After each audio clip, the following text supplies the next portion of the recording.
కోమటిరెడ్డి వెంకటరెడ్డి నువ్వు వచ్చి మా ఆడబిడ్డ కాళ్ళు మొక్కి క్షమాపణ కోరు. తప్పైందని చెప్పు, తప్పైందని చెప్పు. ఈ ఆడబిడ్డ కాళ్ళు పట్టుకొని తప్పైంది తల్లి అని క్షమాపణ కోరు. లేదా ఎట్లా ఏం చేయాలనో ఖచ్చితంగా అదంతా చేసి చూపెడతాం. ఏమంటారా కోమటిరెడ్డి వెంకరెడ్డి గారు వచ్చి కాలు మొక్కనవద్దా? మొక్కనవద్దా?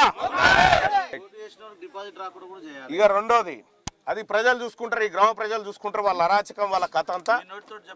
ఖచ్చితంగా ఈ గ్రామంలో ఉన్నటువంటి బిడ్డలారా, ఓటర్ మహాశైలారా, ఒక అరాచకవాది, ఒక అరాచక ద్రోహి మర్డర్లు చేసేటోడు ఒకవైపు ఉంటే, ఈ గ్రామంలో జరుగుతున్నటువంటి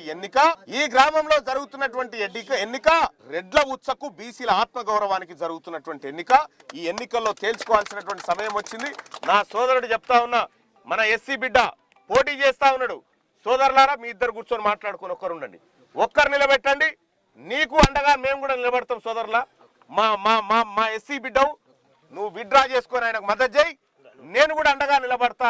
రేపు పొద్దున నీ ఎన్నికకు కూడా మేము బీసీలను కూడా అండగా నిలబడతామని చెప్పి